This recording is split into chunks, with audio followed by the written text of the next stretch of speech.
Assalamualaikum warahmatullahi wabarakatuh. Apa kabar semuanya hari ini? Alhamdulillah kita bertemu kembali di pelajaran tematik.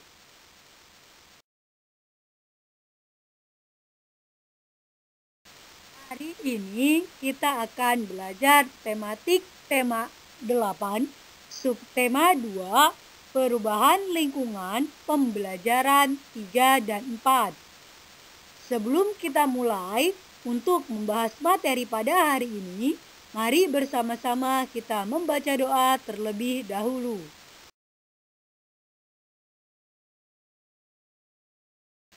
Sebelum kita mulai membahas materi pada pertemuan hari ini, ada beberapa pertanyaan yang nantinya wajib kalian kerjakan.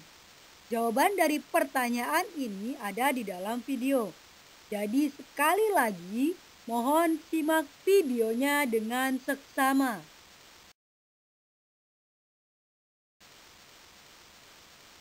Mengidentifikasi jenis usaha perseorangan. Kamu sudah mengenal berbagai jenis usaha ekonomi yang ada di Indonesia. Usaha ekonomi tersebut ada yang dikelola perseorangan dan kelompok.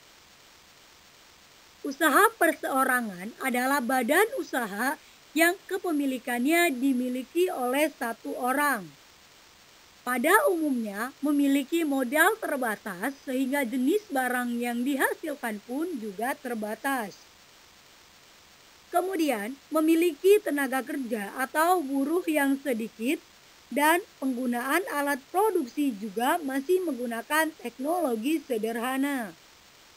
Contoh perusahaan perseorangan seperti toko kelontong, tukang bakso keliling, pedagang asongan, dan lain sebagainya. Namun, pada umumnya, usaha perseorangan terbagi menjadi 4. Yang pertama, usaha pertanian. Yang kedua, usaha perdagangan. Yang ketiga, usaha jasa. Dan yang keempat, usaha industri. Berikut merupakan gambar dari usaha perseorangan.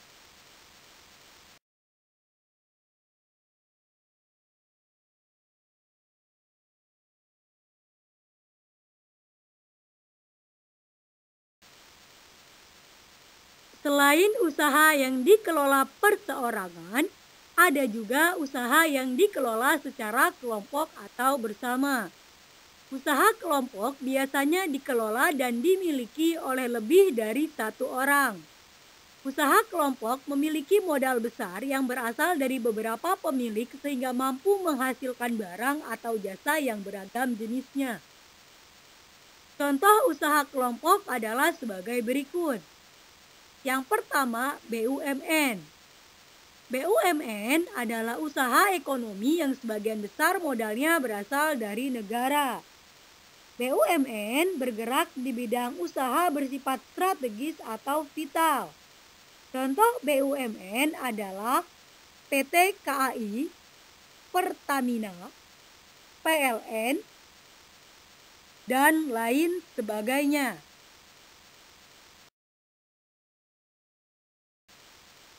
Usaha kelompok yang kedua adalah firma. Firma adalah usaha ekonomi yang didirikan oleh dua orang atau lebih yang sudah saling mengenal. Perkembangan sebuah firma merupakan tanggung jawab para anggotanya. Firma bergerak di bidang layanan konsultasi hukum dan keuangan. Yang ketiga, persekutuan komanditer atau CV.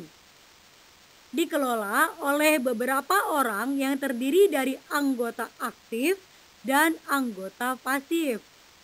Anggota aktif merupakan pemilik modal sekaligus bertugas menjalankan usaha. Sedangkan anggota pasif hanya menanamkan modal.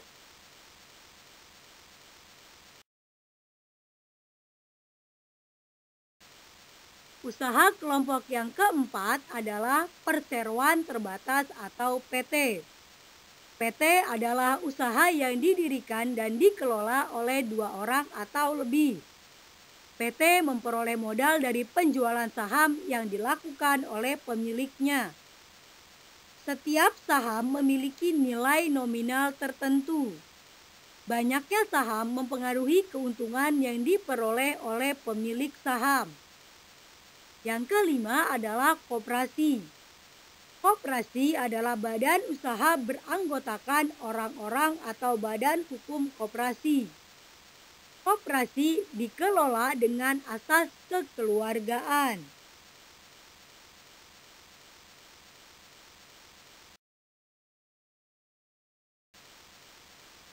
Sikap terhadap keunikan adat istiadat daerah tertentu di Indonesia.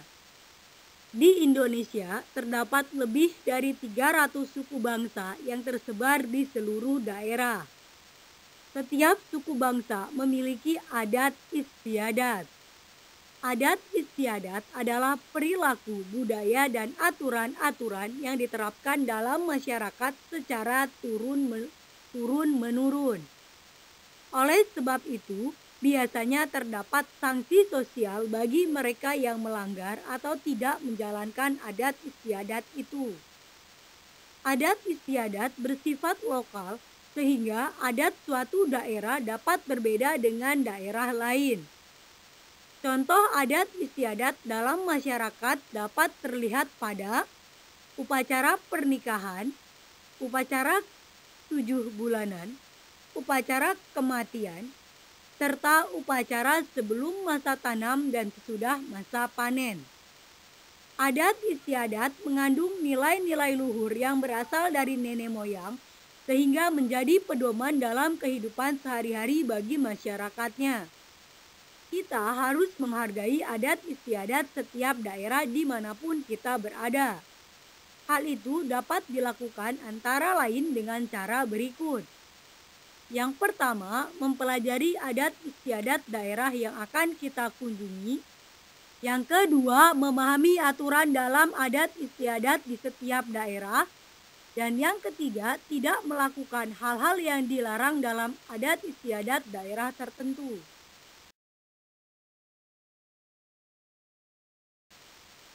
Memaknai keberagaman adat istiadat Indonesia. Pelestarian adat istiadat di Indonesia dapat kita saksikan dalam berbagai upacara adat yang dilakukan oleh masyarakat.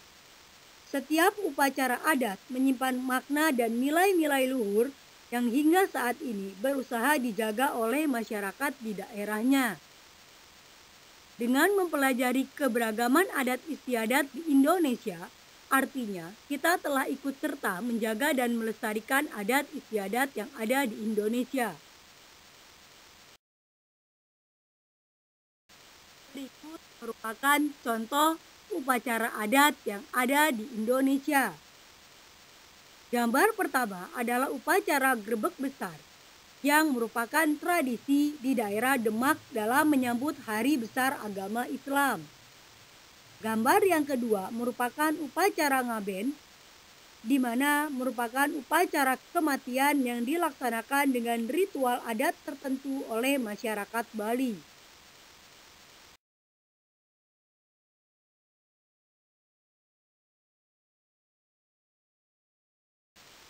Menghimpun peristiwa penting dalam teks non-fiksi.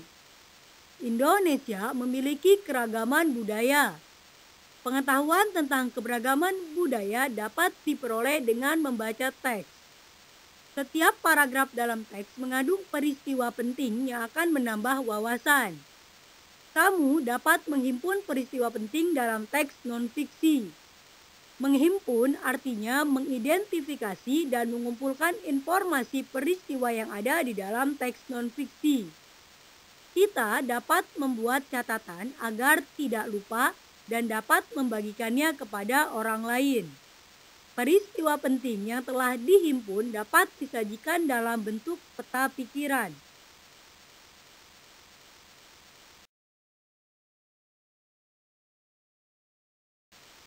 Demikian materi untuk pertemuan hari ini. Terima kasih atas perhatiannya. Kurang lebihnya Ibu mohon maaf.